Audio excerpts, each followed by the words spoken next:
a drawer that did not want to open, a folded silk scarf on top of it, and underneath both of them, a small velvet case that should not have existed in that room at all. Princess Anne opened it at 2:02 on a Tuesday afternoon at Clarence's house. And inside sat an emerald bracelet that the royal collection had been carrying as lost since 1997. Diana's bracelet, in a locked drawer inside Camilla's private dressing room. And did not shout. She did not call for anybody.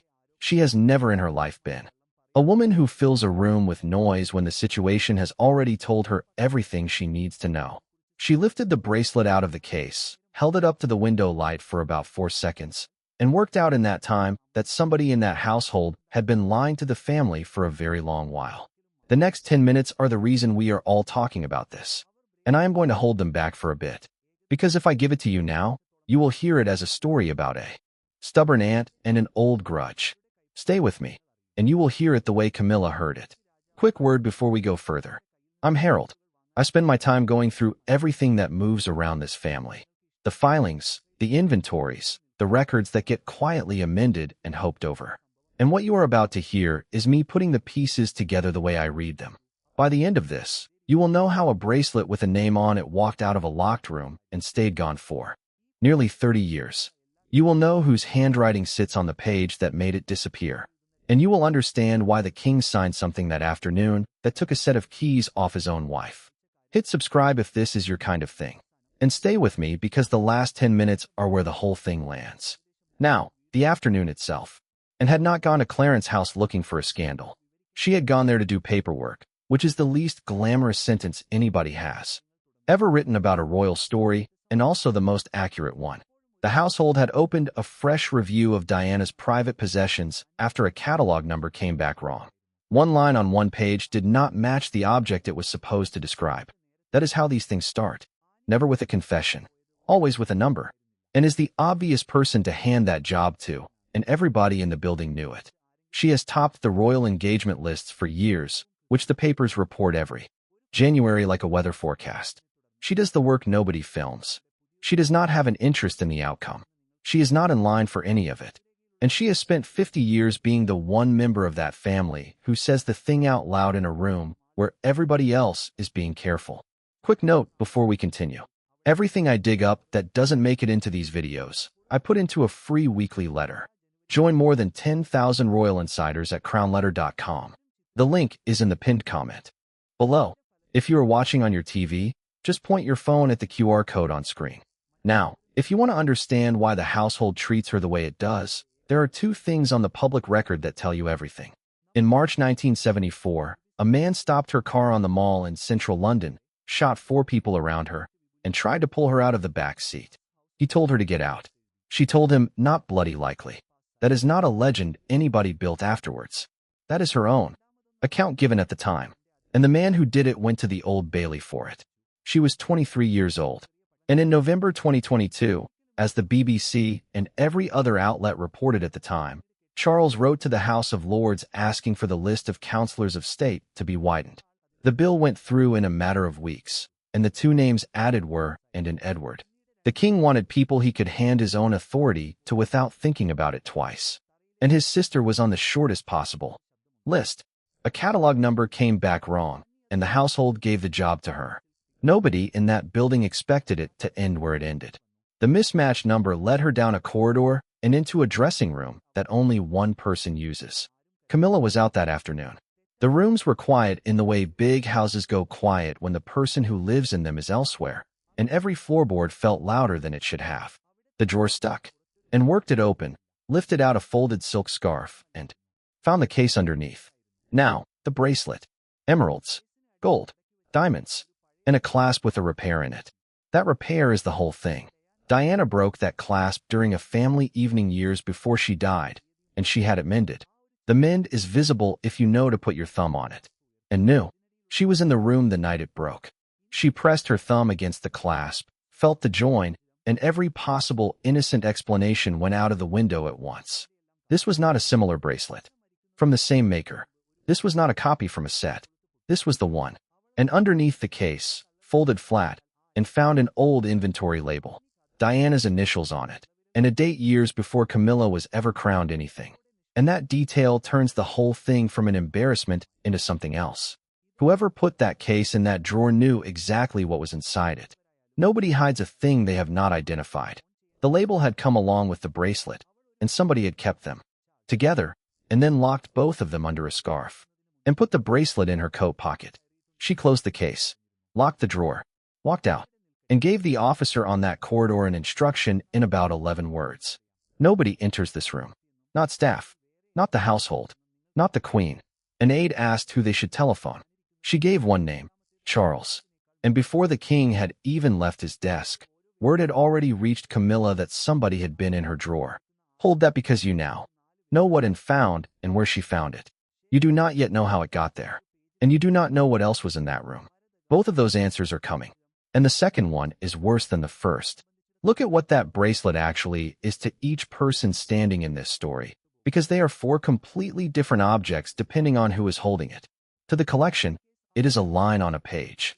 Emeralds, gold, diamonds, one entry among thousands. 2, and it is the evening it broke. A family dinner, a clasp giving way, Diana laughing about it and holding the two ends together in her palm for the rest of the night. To Camilla, it is something she has never explained to anybody, and the fact that she never explained it is the entire problem. And to Charles, it is a door he has spent about 30 years leaning against. Now, and in Diana were never close. That is not gossip. That is the settled version of it.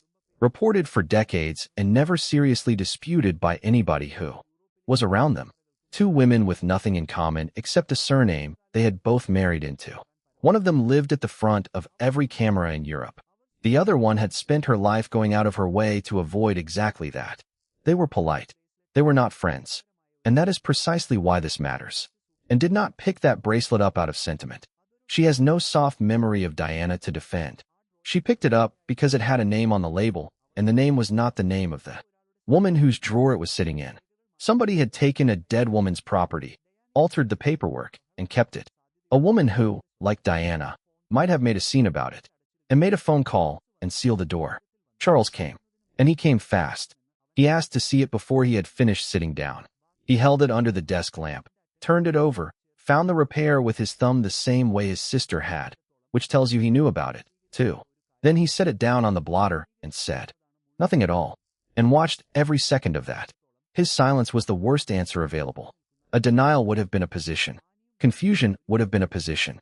Charles gave her recognition instead. And recognition means he knew what the bracelet was.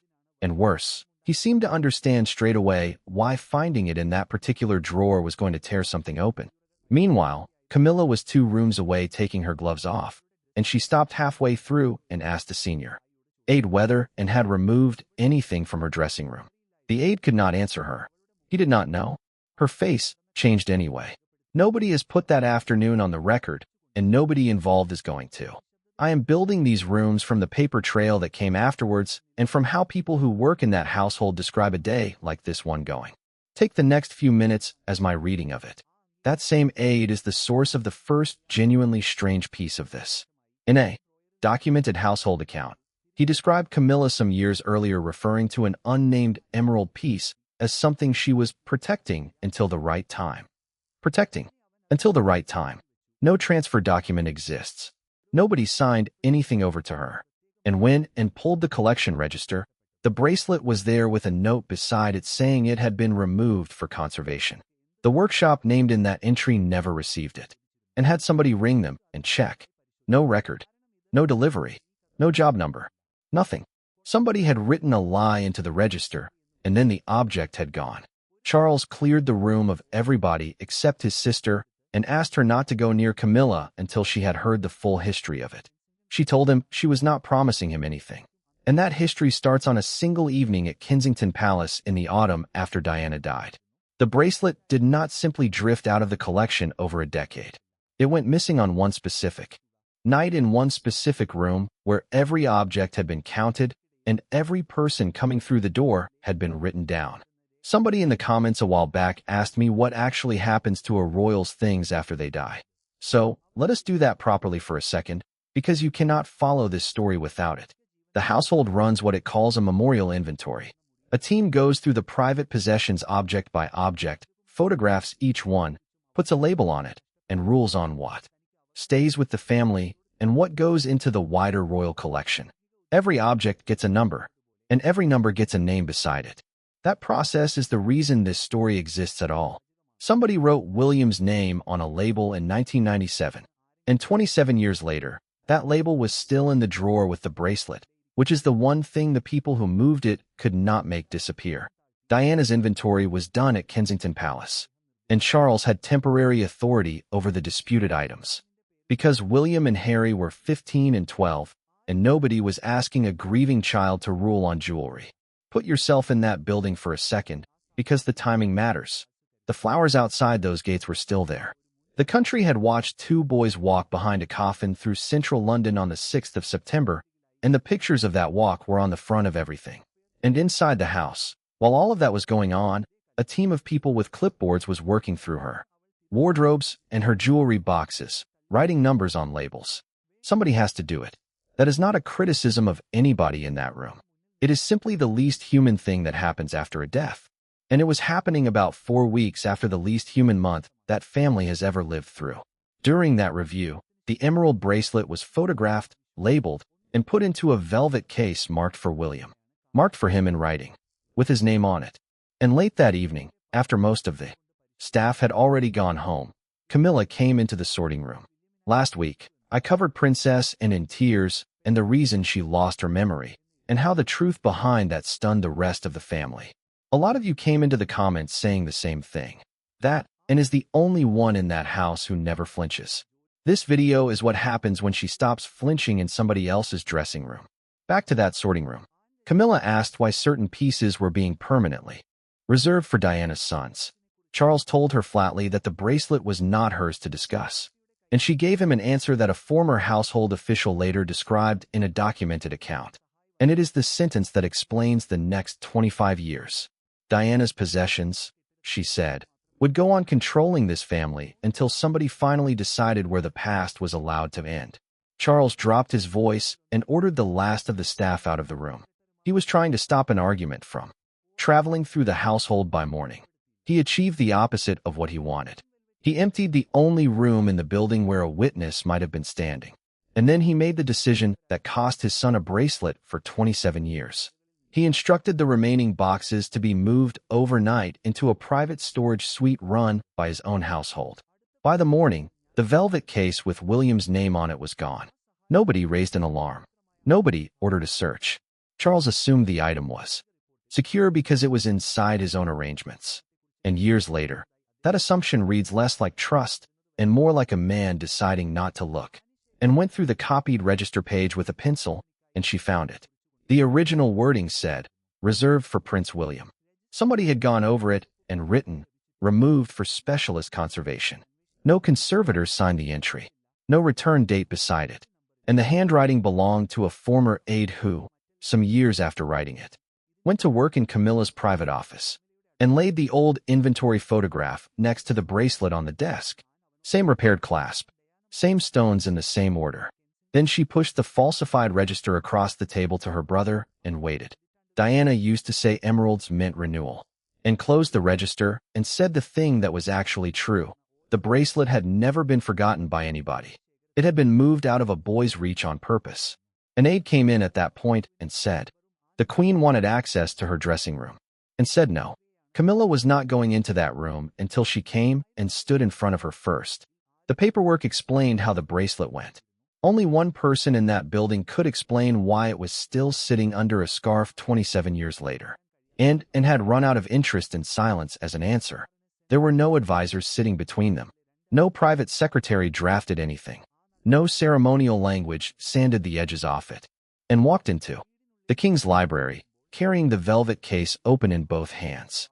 Camilla was already there beside Charles, and put the bracelet down on the table between them, looked straight at her, and asked the question that made a polite exit impossible for everybody in the room. Diana's bracelet. Your locked drawer. Explain that to me. Charles had picked the library because he thought 4 walls and no staff might contain it. He was thinking about the size of the thing. A dispute over a dead princess's jewelry involving the Queen breaking into public in a year when the monarchy is already carrying more than it wants to carry. And did not sit down. She made it clear this was not about an old rivalry between two women, one of whom has been dead since 1997. This was about a marked object, an altered record, in a locked drawer. Camilla gave her first answer, and it was a decent one. She said the bracelet had been put in her care during repeated household moves because Charles was afraid it would vanish among hundreds of boxes. She had preserved it. She had not stolen it. Keeping it close by had kept it safe from exactly the sort of muddle that swallows things in that family, and did not raise her voice. People who have worked with her will tell you that the volume never goes up, and that this is the thing to watch for, because the questions get shorter instead.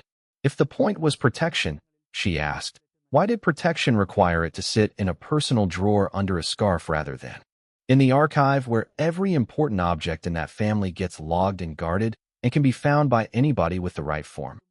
Then she pushed the falsified conservation entry across the table and asked for the name of the person who approved it.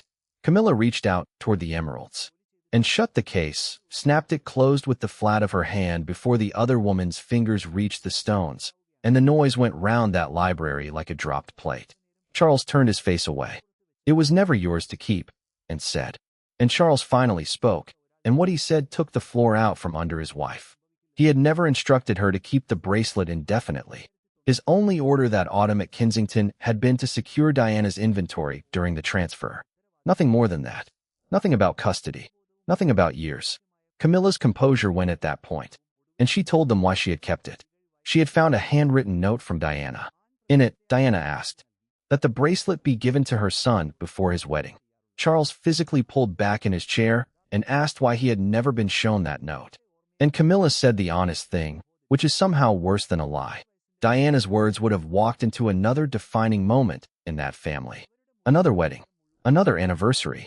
Another day belonging to somebody else with a dead woman's handwriting placed in the middle of it. She had been frightened of what the letter would wake up. Anne looked at her without moving for a while. And then she said that the bracelet was now only half of it. She wanted the note.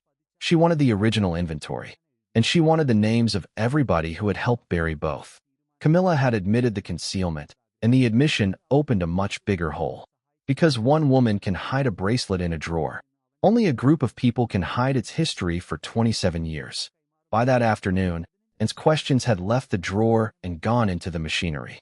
Access logs, rewritten inventory pages, instructions issued from a private office, transfers with no explanation attached to them.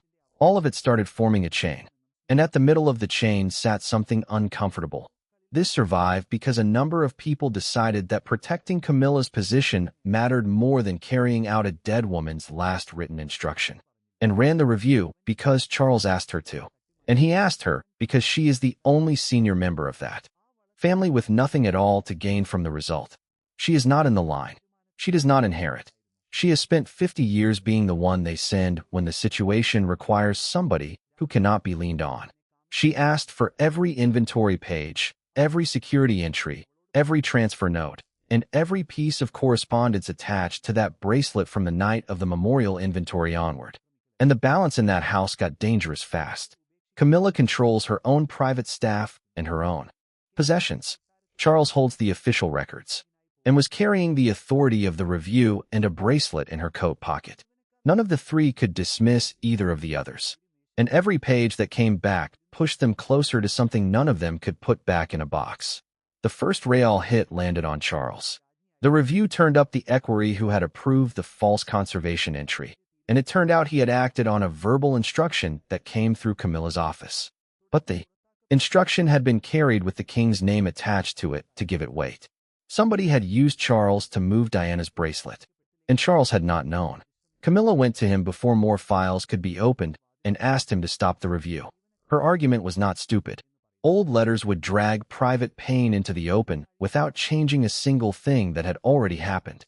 Charles put his pen down and told her that he could not protect something he had never been told about in the first place. He sat alone with the papers after she left, read Diana's original inventory page again, and he said the thing to his sister that I suspect he has been circling for 20 years, that avoiding a fight had let other people rewrite what happened. His silence had looked like keeping the peace at the time. Looked at now with a falsified register in front of him, it looks like permission. Then the review found the envelope. 2 days after the memorial inventory at Kensington, a green envelope in Diana's handwriting had been delivered to Camilla's private secretary. Beside it on the transfer record, an instruction, retain privately, and the Queen's initials next to that. The note and the bracelet had gone down the same road on the same week. Charles signed a custody order that evening. A custody order takes disputed property out of one person's hands and puts it under a neutral official until somebody works out where it belongs. Every item connected to Diana came out of Camilla's personal control. He stopped with the nib on the paper before he finished the signature. He told, and that silence had held that household together for a very long time, and that today it was going to cost him his son's trust if he used it again. Then he signed, and before anybody had said a word to her about it, Camilla's staff found 3 storage rooms already locked. The consequences arrived with no announcement whatsoever, which is how that building has always done its most brutal work. A security officer standing outside a private archive. A long-serving aide asked to hand over an access card. 3 doors sealed under the king's authority. No statement. No meeting. No explanation offered to anybody. And for the first time since she became queen, Camilla walked up to a door in a royal residence, and it did not open for her. She went to the archive expecting the officer to step aside. He did not step aside. She tried the card. It refused. She tried it again, and it refused. In exactly the same tone. There is no dignified way to stand in a corridor doing that twice while a man in a suit watches you do it. She put her hand down and asked whether Charles had personally approved the restriction. The officer said quietly that the king's order could not be overridden. That is the scene I keep coming back to in this whole story. Not the library. Not the drawer. A woman who spent 30 years getting into that building, standing outside one of its doors with a card that has stopped working. Being told no by an employee. She walked back down that corridor, past 2 members of her own staff who had seen the whole thing and were doing their level best to be somewhere else with their eyes. That is the moment the story turned in that house. Not the paperwork. A locked door and 2 witnesses. 2 members of her office went on temporary leave the same afternoon. Both of them had handled the altered inventory, and one of them had handled the green envelope. Camilla went back to her sitting room and accused her private secretary of failing to destroy the old transfer slip. He answered her, and the answer is in a recorded internal interview, and it is the single most damning line in the file. Nobody had expected and to identify the bracelet on site. That is it. That is the whole security model. They had assumed that if anybody ever opened that drawer, the person opening it would not know what they were looking at. They picked the wrong drawer for the wrong woman. On the wrong afternoon. After the staff had gone, Camilla took off her wedding ring, put it on the table, and sat looking at the empty drawer where the bracelet had been living. For a few seconds there, she was not a queen. She was somebody watching every private decision she had made in 30 years arrive at the same time. And then the suspended secretary produced the thing that made the afternoon worse. Diana's note had never been destroyed. Somebody had moved it into a locked correspondence box, carrying Charles's old cipher from his years as Prince of Wales. The letter had been sitting inside the king's own paperwork the entire time. Camilla finally said why it frightened her. Diana had not written only about a bracelet. She had written about William, about his future marriage, and about what happens to a family when resentment gets to decide who inherits what. The register proved concealment. The letter proved motive. Camilla had understood that difference from the beginning, which is why the envelope moved and never came back, and took that news without any satisfaction in it at all. She asked one question. Why hearing a woman's last written wish had required tearing through 27 years of amended paperwork to get to it. And then she asked Charles for one thing. The 2 of them in the correspondence room alone. No Camilla. No lawyers. No aides. No private secretary standing by the door with a pad. Brother and sister. The 2 of them are 2 years apart. They were children. Together in those buildings. They have spent their whole adult lives in the same job at different volumes. And as far as anybody can establish, they had never once sat down and talked properly about the autumn of 1997. And I want to make something clear about why she asked for that, because it was not sentiment either, and has never once in 50 years asked a member of her family for a private conversation in front of a witness. She asked for that room because whatever Charles was going to say next, she did not want a version of it that had been shaped for an audience. Charles carried the key and carried the bracelet. He unlocked the cabinet and she worked through the numbered boxes against the transfer record. And for a long stretch, neither of them said anything at all. Two people in their 70s going through a filing system, looking for a letter that should have been delivered when one of them still had a teenage son at home. The green envelope was underneath a stack of old household correspondence, and recognized the handwriting before she had it fully out of the box. Diana's writing across the front, William's name on it, and the wax still holding, and did not open it. She held it for a moment, then put it flat on the table with her hand on top of it. And she said that the envelope had already been opened by one person who had no business opening it, and it was not going to happen twice.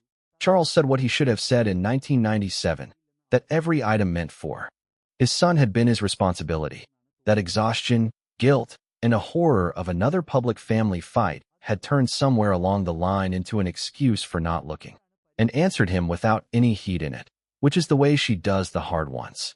The bracelet in a drawer was not the real damage, she told him.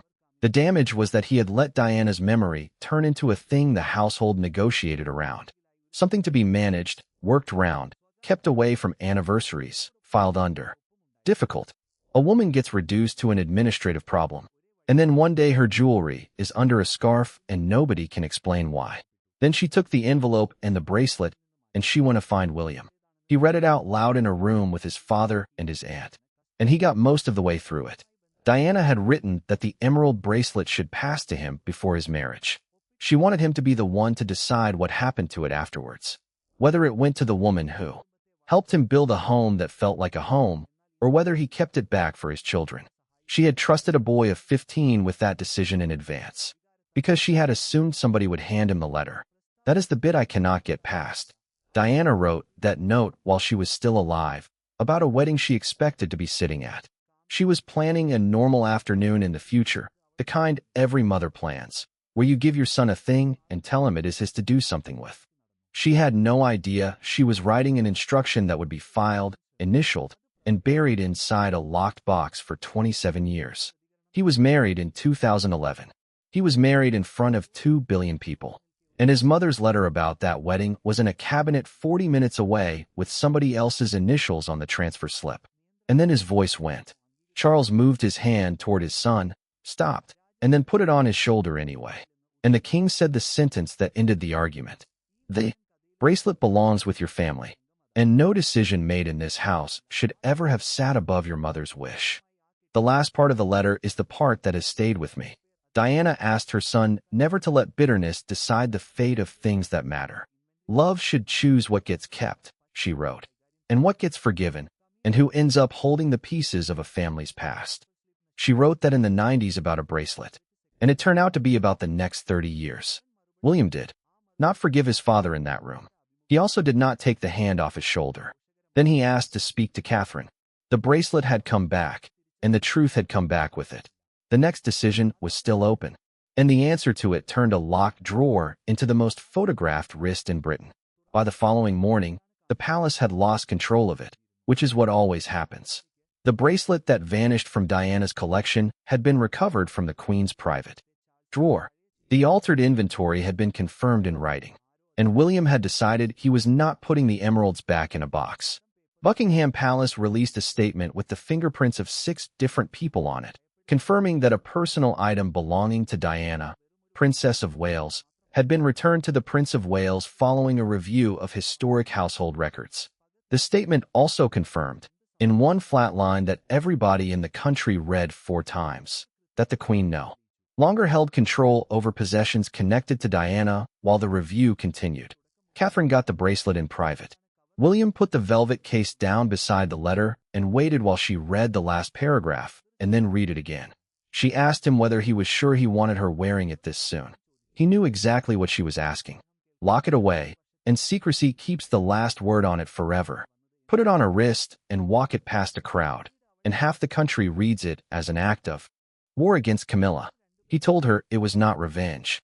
His mother had written down what she wanted done with it. And doing that thing 30 years late is not an attack on anybody. Leaving it in a drawer is what would finish the job the drawer started. Catherine fastened it before she left for a children's charity meeting at Kensington Palace. Kensington, the house Diana lived in, the house those boys grew up in. the gates the flowers were stacked against in September 1997. A crowd had gathered. Catherine got out of the car and lifted a hand to them, and the sleeve of her coat moved back about 2 inches. The emeralds came out into the daylight for the first time since Diana wore them. There is a couple of seconds on that footage where nobody in the crowd makes a sound. Then the applause started, and it did not stop for a while. The picture was everywhere inside 20 minutes. One of the London papers cleared the whole front page for a photograph of a raised hand and a wrist and put 4 words over the top of it: Diana's emeralds come home. And the crowd outside those gates had worked it out before the newsrooms did. People who had been standing there since the morning for a photograph of the Princess of Wales realized what they were actually looking at. And you can hear it happen on the amateur footage. Somebody says the word bracelet. Somebody else says Diana. Then the noise. Flowers started going against those railings again by the afternoon. Not many, enough that the pictures ran side by side with the pictures from September 1997, which is the comparison every editor in the country reached for, and none of them had to explain. Nobody has confirmed whether Catherine knew the sleeve would move, and I am reading her rather than quoting her. Watch the footage anyway, because a woman who has spent 15 years managing exactly where her cuffs sit in front of a camera lifted that particular hand at that particular gate. Broadcasters spent the evening describing it, and none of them called it jewelry. They called it a promise from a mother to a son arriving 30 years late and being handed on by that son to a family his mother never got to meet. Camilla watched the replay on her own in her sitting room. She sat still through the pictures. And when the commentator got to the part explaining where the bracelet had been found, she turned the television off. Charles moved before the public reaction could get any bigger. He called Anne, William, and Camilla together for one final meeting. And this time, nobody was going to debate who owned what. Britain had already reached its verdict on the pavement outside Kensington Palace. Inside the building, the king still had one thing left to sign. The last meeting ran under 20 minutes and settled 27 years. Charles came in carrying the completed review. Camilla sat with her hands folded. William put the bracelet on the table with his mother's letter beside it, and stood, because she almost always does. The king read the conclusion out loud, and it is worth hearing in the plain language it was written in. The bracelet was removed from the Kensington inventory without lawful approval. It was falsely listed for conservation. It was retained privately for 27 years in direct contradiction of a written instruction from the person who owned it. William listened to the whole thing without interrupting once.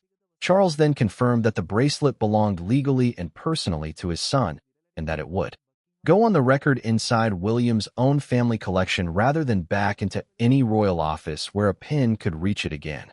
Camilla spoke in the recorded closing session, and to her credit, she did not reach for a lawyer's sentence. She said that Diana had gone on shaping this family long after her death, and that fear and jealousy and self-protection had decided what she did with the bracelet. She had believed that keeping it out of sight would take some of the power out of the past. It did the opposite. It gave the past a locked drawer and 27 years to grow in. William did not hand out any easy forgiveness. He told her that regret does not give him back the years in which his mother's written wishes sat in somebody's correspondence box. He also refused to use the bracelet as a weapon. He is not going to spend the next 30 years running the same cycle in the other direction. Charles took his own share of it out loud in front of his wife and his sister and his son. Camilla concealed the jewel. His own failure to look is the reason the concealment survived. Peace bought by not asking questions, he said, was never peace in the first place. And said the only thing she said in that meeting. She had gone into Clarence's house that Tuesday to correct one number on one page. She reminded the room that the household had handed her that job because everybody assumed there was nothing at the end of it. Then she told Camilla in front of the king that the bracelet had been sitting under a scarf for 27 years for one reason. Everybody involved had counted on nobody ever bothering to look. She did not say it as an accusation. She said it as a finding, which is worse, because a finding goes on a page. Then the ruling, and it is permanent. Camilla holds no future role in anything connected to Diana. Not the jewelry, not the letters, not the memorial arrangements, not the legacy records. That door is shut, and there is no version of the next 20 years in which it opens. Again, Catherine will wear the bracelet on family occasions. After that, it goes to Charlotte, which keeps it in the direct line Diana named in her own handwriting. Camilla stood up to leave and did not touch the case on her way past it. William closed it, picked it up, and carried it out to his wife. Catherine put Diana's letter on top of the emeralds and turned the key. None of this undoes what was done. The drawer is empty now. The register has been corrected, and a bracelet has finally arrived at the address on the label. Diana wrote to her son about bitterness and about love deciding what gets kept. And her son read those words for the first time at the age of 43 because somebody had been afraid of what they might wake up. Camilla spent 27 years keeping that bracelet where nobody could see it. And she was right to be frightened of it, because the moment it came out into daylight on another woman's wrist, the whole country understood exactly what she had done. The scarf did not save her. The lock did not save her. And opened one drawer on an ordinary Tuesday afternoon, and 30 years of careful work fell apart in about 4 seconds. If you would like more of this, I write a free letter every week. Join more than 10,000 royal insiders at crownletter.com. The link is in the pinned comment.